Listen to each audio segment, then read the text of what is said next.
اللہ سبحانہ تعالیٰ فرماتے ہیں فاصدع، پس آپ کھول کر سنا دیجئے. اصدع کا معنی ہوتا ہے کھول کر سنا دینا، صاف طور پر اعلان کر دینا، کسی کام کو کر گزرنا، مشکلات کے باوجود تکلیف سہ کر کرنا. صدعن کہتے ہیں پھاڑنے کو، ظاہر کرنے کو، اور سر درد کو بھی کہتے ہیں. کسی چیز کو اس طرح سے پھاڑنا کہ الگ نہ کیا جا سکے، یا پھر اس طرح سے پھاڑنا کہ آدھا آدھا کر دیا جائے، ٹو اسپلٹ ان ہاف.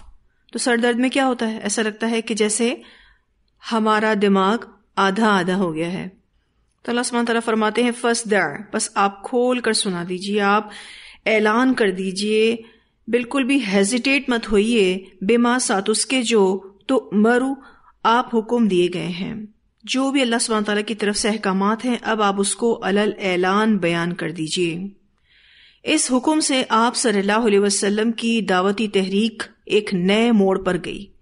اس سے پہلے آپ صلی اللہ علیہ وسلم اپنے قریبی ساتھیوں اور رشتہ داروں کو انفرادی طور پر دعوت دے رہے تھے، جیسے اپنی بیوی حضرت خدیجہ رضی اللہ تعالی عنہا کو، اپنے پرانے دوست ابو بکر رضی اللہ تعالی عنہ کو، اسی طرح سے اپنے کزن حضرت علی کو جو آپ ہی کے زیر کفالت تھے، پھر اسی طرح سے اپنے آزاد کردہ غلام زید رضی اللہ تعالیٰ عنہ کو. تو اس دعوت کا آغاز گھر سے ہوا. پھر آپ صلی اللہ علیہ وسلم نے اپنے کلوز ونس کو پیغام دینا شروع کیا، اور تقریباً 3 سال کے بعد آپ صلی اللہ علیہ وسلم کو حکم ہوا کہ اب علل اعلان تبلیغ کیجیے، اور یہ بہت مشکل کام تھا. اللہ سبحانہ تعالیٰ فرماتے ہیں فاصدع بما تؤمر، بس آپ کھول کر سنا دیجئے ساتھ اس کے جو آپ حکم دیے گئے ہیں. وَأَعْرِضْ، اور آپ اعراض کریں، عن المشرکین، مشرکوں سے. مشرکین جو کچھ بھی کر رہے ہیں آپ اس کو اگنور کیجئے.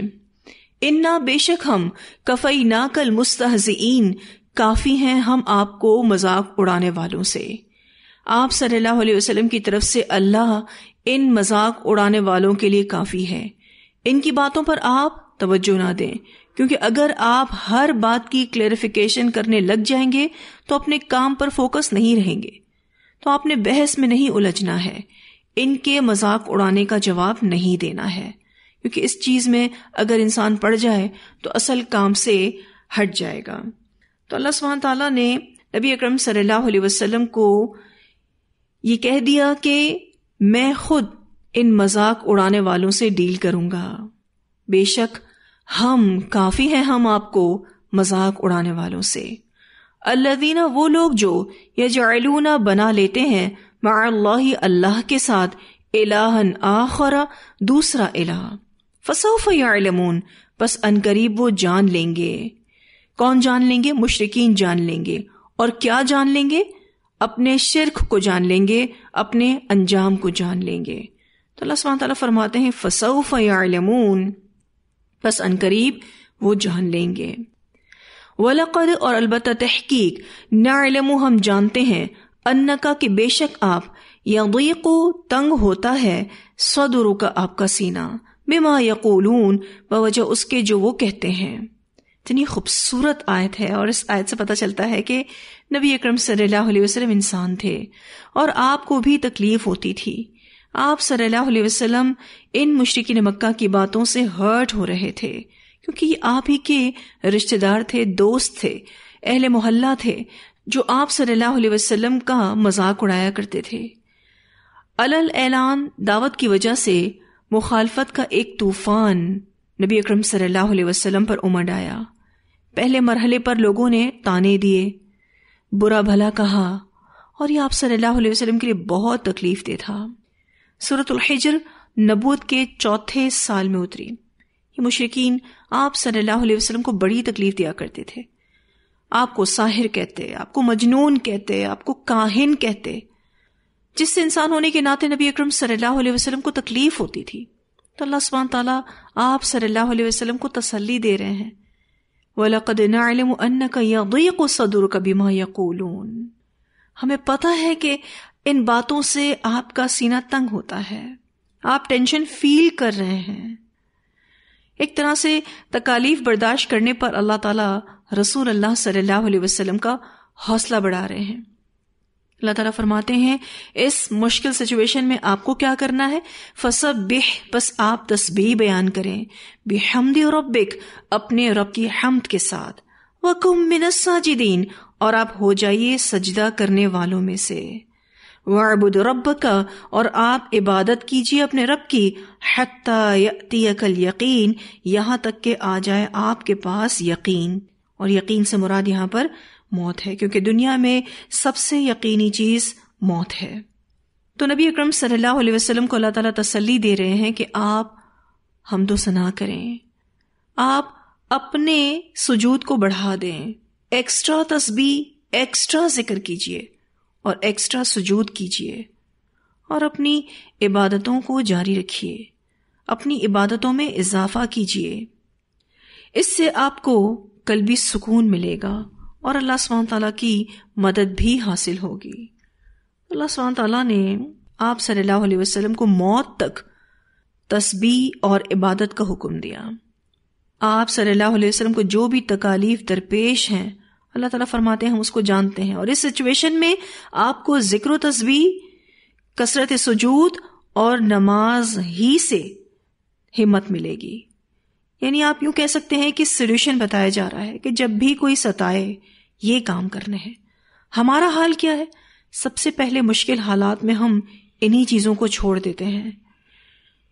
تو اللہ سبحانہ تعالیٰ فرماتے ہیں کہ یہ جو باتیں آپ کو کر کے پریشان کرتے ہیں، آپ اس کا کوئی جواب نہ دیں۔ آپ کیا کریں گے؟ آپ اللہ تعالیٰ کی تسبیح بیان کریں گے اس کی حمد کے ساتھ، اور آپ سجدہ کرنے والوں میں سے ہو جائیں گے، اور آپ اللہ تعالیٰ کی عبادت کریں گے جب تک کہ موت نہیں آ جاتی۔ آپ دیکھیے کہ یہاں اللہ سبحانہ تعالیٰ نے یہ نہیں کہا کہ آپ یہ سب کچھ اس وقت تک کریں گے جب تک آپ ان پر غالب نہیں آ جاتے، بلکہ فرمایا جب تک کہ موت نہ آ جائے، کیونکہ دین سے ریلیٹڈ ایفرٹس چلتی رہیں گی اور دین کے راستے میں آنے والی تکالیف بھی چلتی رہیں گی۔ ان تکلیفوں میں، ان مشکلوں میں، ان مخالفتوں میں کرنا کیا ہے وہ بتایا گیا۔ اب آپ دیکھیے کہ نبی اکرم صلی اللہ علیہ وسلم کو اللہ تعالیٰ یہ بھی کہہ سکتے تھے کہ مشرکین جو آپ کو تانے دیتے ہیں، آپ کو برا بھلا کہتے ہیں، تو آپ بھی ان کو سامنے جواب دیجیے۔ نبی اکرم صلی اللہ علیہ وسلم کو ایسا نہیں کہا گیا، بلکہ کہا گیا کہ آپ صبر کے ساتھ اس کو فیس کریں گے، کیونکہ دین کا کام بغیر صبر کے نہیں ہو سکتا۔ کسی بھی مخالفت سے اور مشکل حالات سے گھبرانا نہیں ہے، اپنا تعلق اللہ سے مضبوط کرنا ہے، اپنے عزم کو اور اپنے ارادے کو پختہ رکھنا ہے۔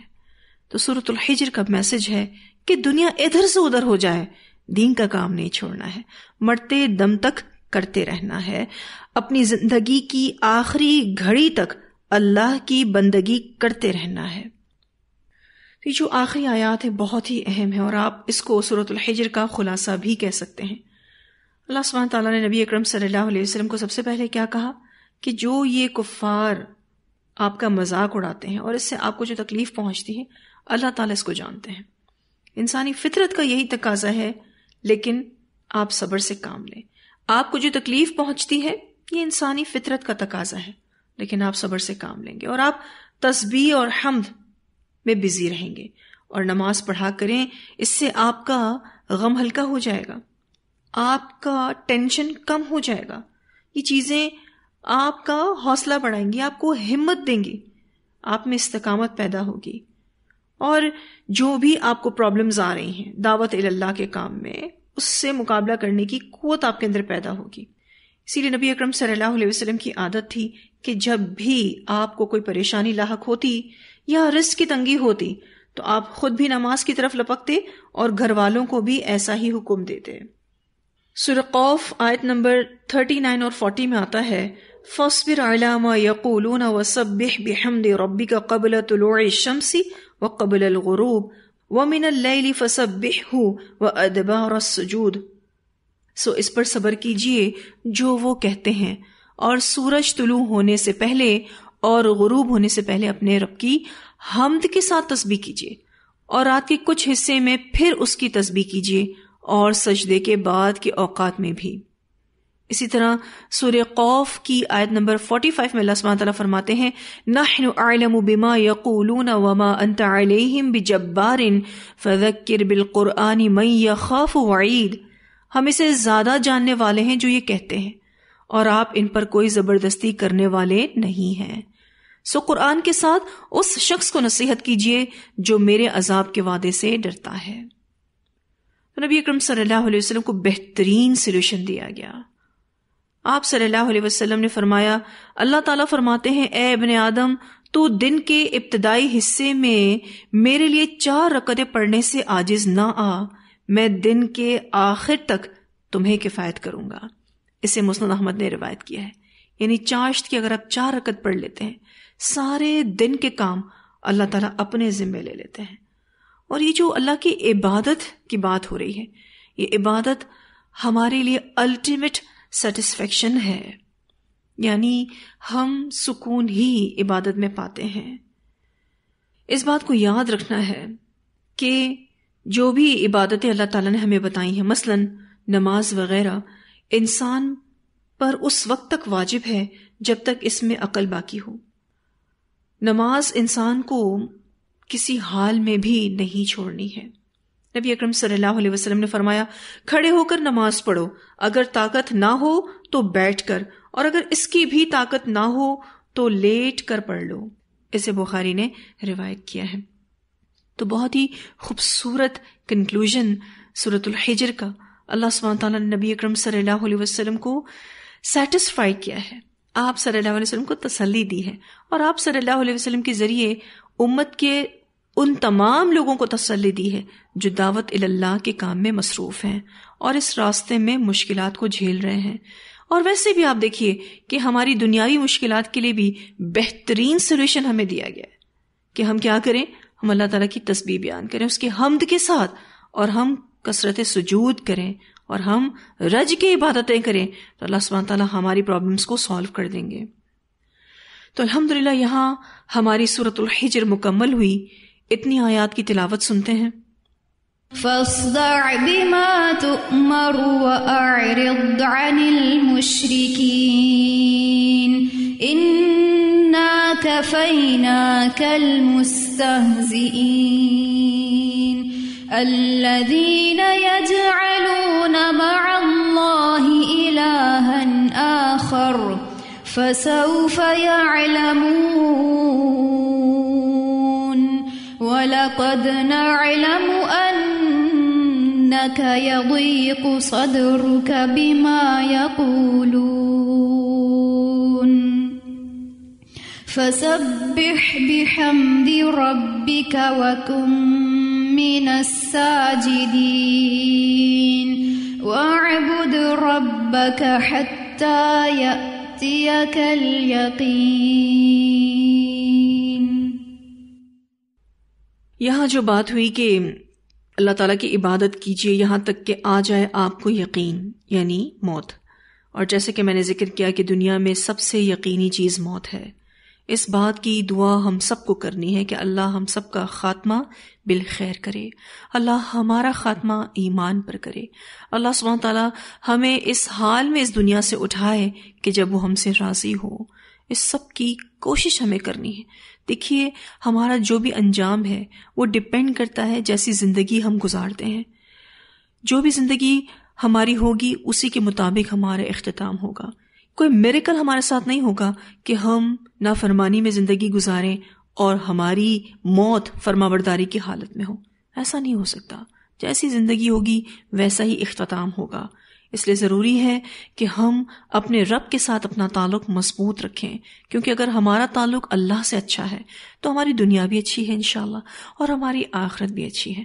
لیکن اگر اللہ تعالیٰ سے ہمارا تعلق کمزور ہے تو ڈیفینیٹلی ہمیں دنیا میں بھی بہت ساری پرابلمز آتی رہیں گی، اور اس میں جو بے چینی ہمیں ہوگی اس کا کوئی حل نہیں ہوگا، اس کا کوئی علاج نہیں ہوگا. اور آخرت تو کسی صورت اچھی نہیں ہو سکتی جس کا تعلق اللہ سے اچھا نہ ہو. اللہ تعالی ہم سب کو بہترین عمل کرنے کی توفیق عطا فرمائے. وآخر دعوانا ان الحمد للہ رب العالمین.